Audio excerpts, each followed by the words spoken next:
Good evening, everybody. Matrix here, and here's my watch list for May 14th. Bring in the futures right now. Okay, I'm going to go through this watch list pretty quickly. The futures capping up from its close, from today's close, about a dollar, 14 and a half points. So that equates to about $1.40 to $1.50 from the SPY. Okay. Today the SPY closed at 280.86 plus $1.40, so we are currently at 281.26. Okay. With that said, we are literally in the middle of nowhere right now.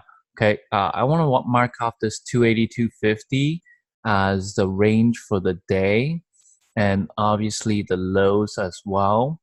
So we are in the middle of nowhere. This is actually the pre-market lows here, 282.50, coming down over here a little bit.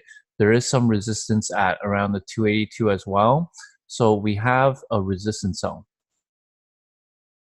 However, because the market has sold off so much today, I do anticipate this morning here we're going to get more like a chop day or doji consolidation day. Okay.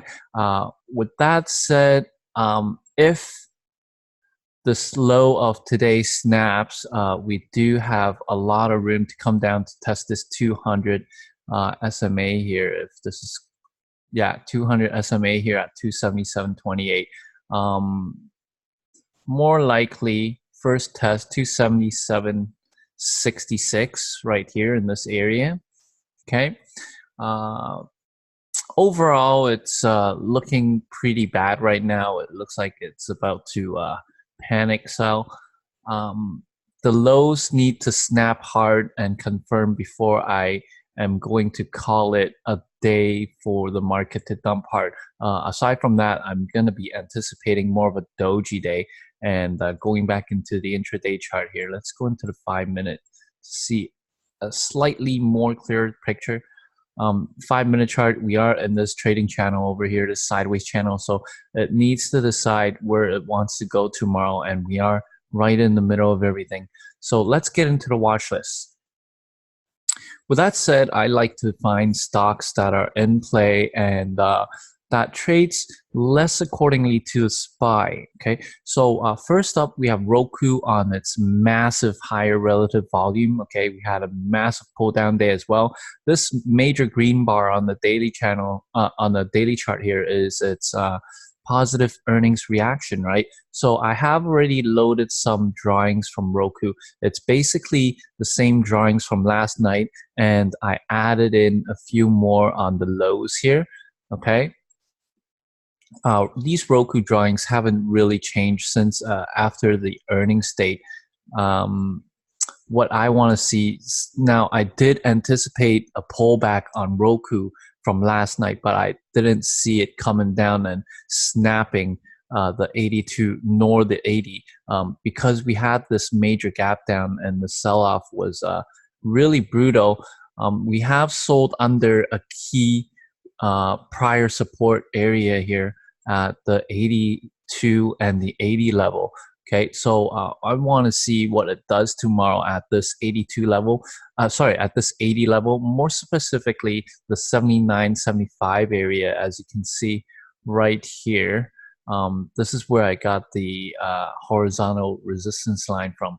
Currently, we're holding at around 79.10. The next area of support I see here is the after hours, the earnings morning push. Okay. This is the day after they announce earnings after hours. And this is the first bounce on, or the first pullback on the push, right? So the 78.15 all the way down to 77.88 area. Okay. This is a pretty key support area that it needs to hold. So let's mark that off real quick. We have a nice support zone. If this snaps tomorrow, we are going to have a major pullback coming down to at least, looking at this over here, 75 is a key psychological hold number first off, and it's also the 100 SMA on the 30-minute chart. And if that snaps, then we could come all the way down to 72.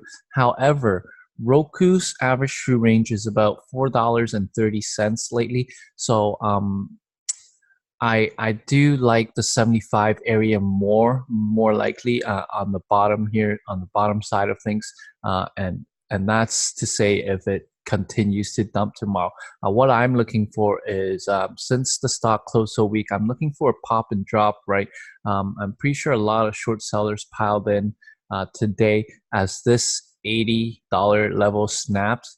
Okay, looking at this area right here. Actually, let's get back into the 5-minute chart. So we see this little box range that happened today, right? And eventually it finally snaps. So this little box range here becomes our first resistance area, more like the $80 level, 80.25, okay, which is today's morning push level here. I believe I marked that off. I gave it to right here. So this first 30-minute candle, the lows here is at 80.33. What I want to see is how it reacts in pre-market tomorrow on this orange line, this 79.75 area, which is the first day of earnings push here. It made some sort of prior resistance and it was support. Now that it's snapped hard, let's see what it does in the pre-market. From the way it closed pretty weak, so I am anticipating a gap down. And then at the open, I'll be looking for a cover pop back up. And hopefully, we'll see whether this area kind of hold it down and short it right back down from here. Aside from that, we do have other areas of resistance marked off from last night as well. So 80.50 and 80.85 area, which is this candle right here. Want to add one more note. I mean, look at this 30-minute candle at 3:30 p.m. right? The highs here is exactly where it's at. Now zooming out real quick, this orange line is also the pre-market lows here, okay, as well as this area right here on the first day of the earnings push. Okay, it topped out. So this 79.75 area, very key. Give or take a little wiggle room. Like I said before, Roku is a mover and a ranger. It can move 4 points. So definitely give it a little bit of wiggle room. I mean, if I'm looking at the 1-minute bar here, okay, let's take a look at one of the major minute bars. Okay, perhaps in the morning I'll find one. Wow, this bar with mass volume looks great.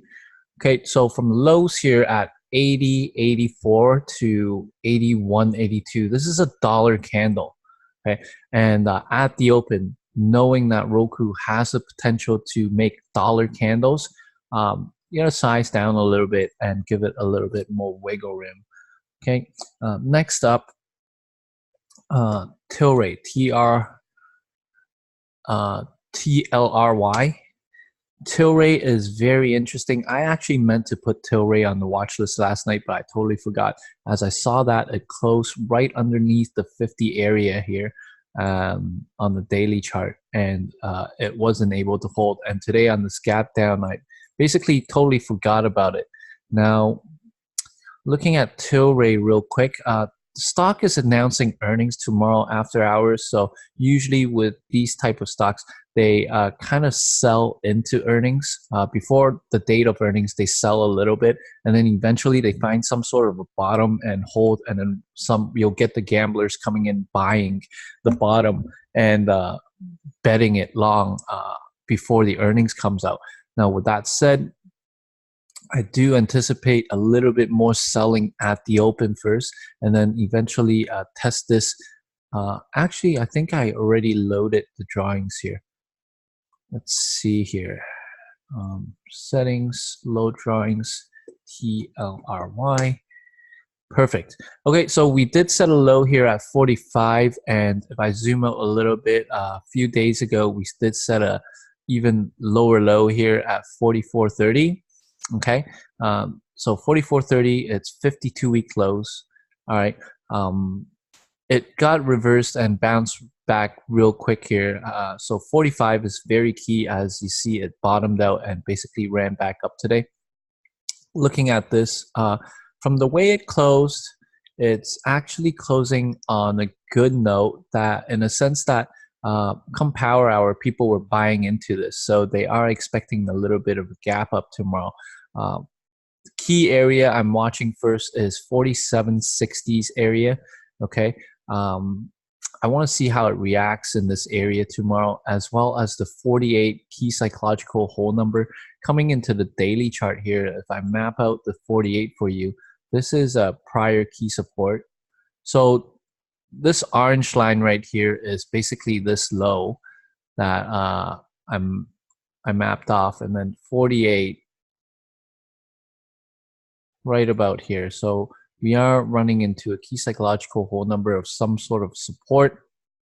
And then, of course, we have the orange line where I mapped off is basically this 4763 areas. And then moving up just a tad, we have 4850s that I mapped off here. Also, the daily chart kind of box range here, as you can see. So this is around the 4850s to 4875. So I am anticipating a pop and then perhaps a dump at the open, because earnings are coming up after hours, and I do anticipate a sell-off at some sort of a resistance, bring it right back down to 45, and then you get some sort of basing action. The buyers come in and the gamblers coming in and buying this back up. So looking for a pop, drop, and ride back up, probably late day. The average true range for the stock is $2.80. Okay, so from 48, let's say I took it at 48. Okay, so $2.80, almost $3 would be 35. So my job is to try to capture this whole move, either up or down. So I'll be watching this. Okay, TLRY. Before we go any further, I want to mention that Ralph Lauren is announcing earnings before the market open. And looking at this daily chart, this is absolutely brutal for Ralph Lauren right now. And they haven't even announced earnings, and you can see that people are already selling ahead of it, as well as this major gap down from the trade wars, right? So this will definitely be on pre-market watch tomorrow, and I'll be looking at some sort of a plan.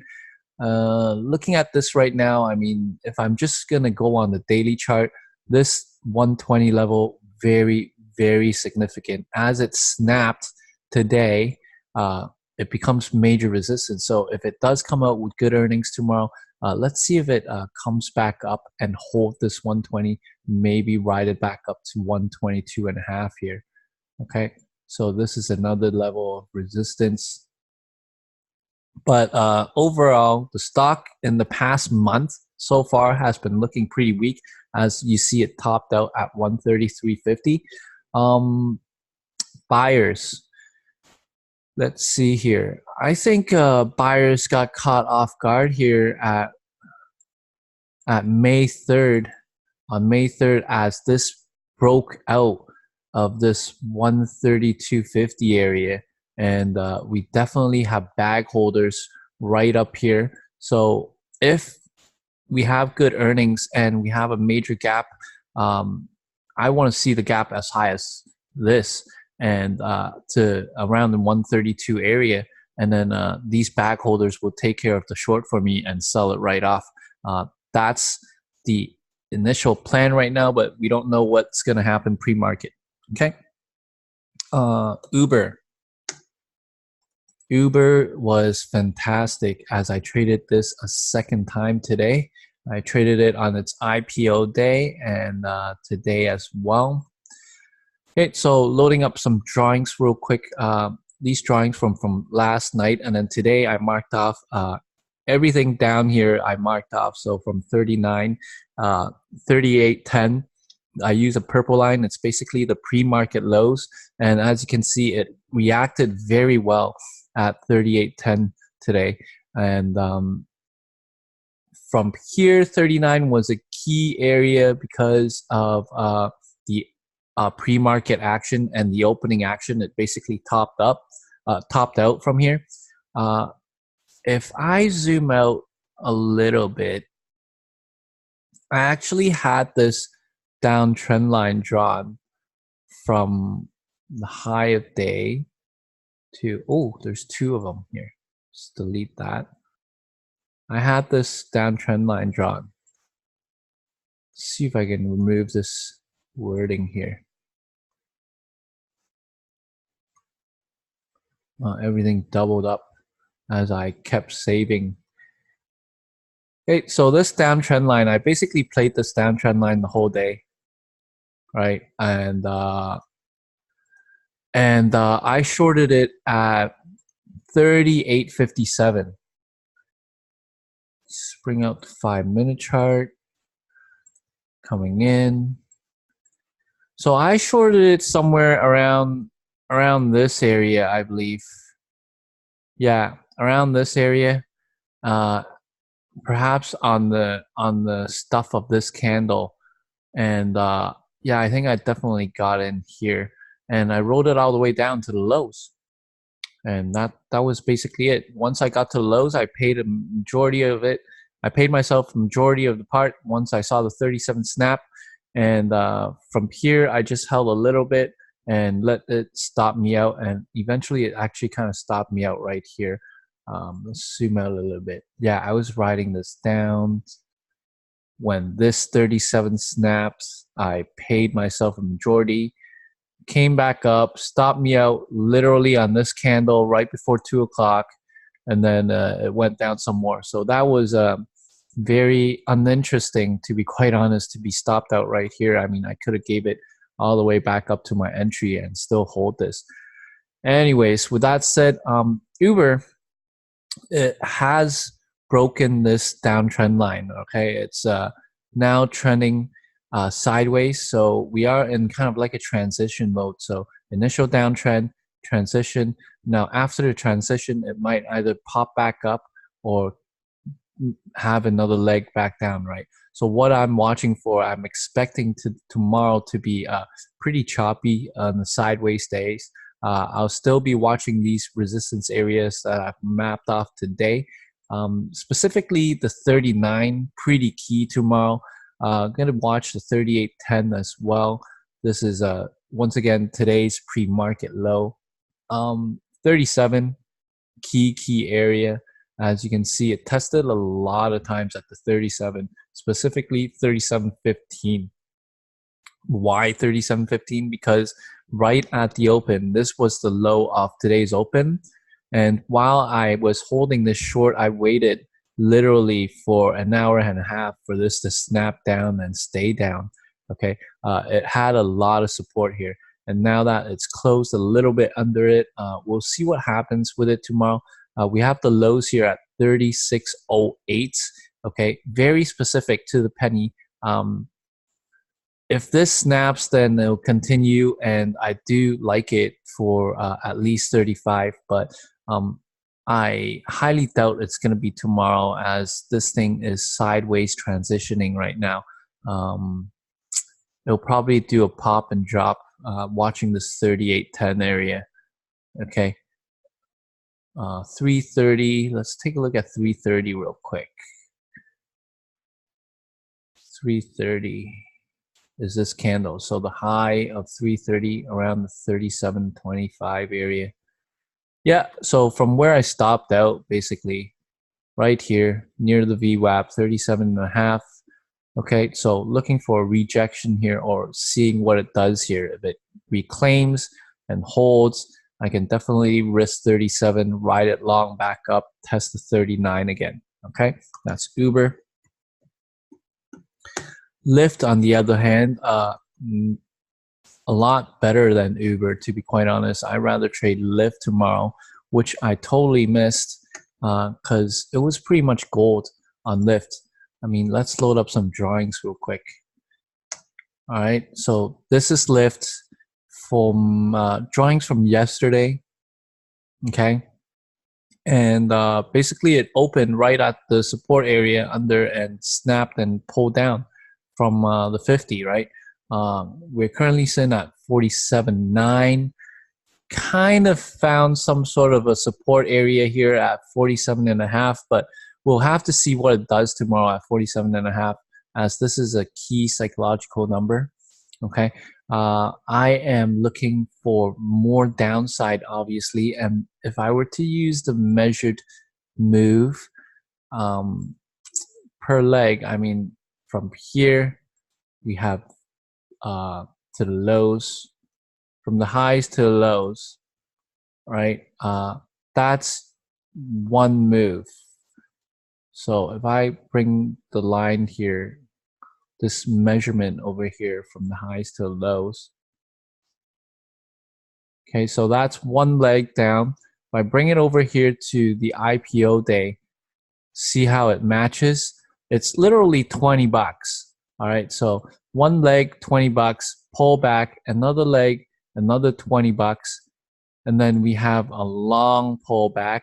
And from here, where's the start of this leg? Right here at the $60 mark. And now we have a massive pullback. I do like it to come down to the $40 mark, but let's target 45 first, okay? And maybe it'll do some sort of a sideways action and do a little bit of retracement first before the next pull. But overall, the direction for the stock is down, and it's a little bit overextended right now. We'll have to see what it does. Definitely watching 49 tomorrow. Okay, 330. Let's take a look at 330 real quick. 330 highs was at 48.21. It's a little too close. We'll see. We'll see what it does tomorrow. We have key resistance at 49 here. Okay, and then from there, it could come back up and test the $50 mark tomorrow. So let's see if it's find some sort of bottom here at 47.50. Maybe. Wow, it came all the way as low as 47.18. Okay, so if it double bottoms here and starts forming higher lows, I wouldn't mind taking it long and riding it back up, anticipating the red to green, thinking that it's going to be retracement day. Okay, lifts. Okay, so that's basically my watch list for this evening. I talked about 5 tickers and the market, and I'll see you guys all bright and early tomorrow. Thanks for watching. Make sure you hit the like button, please. Ciao.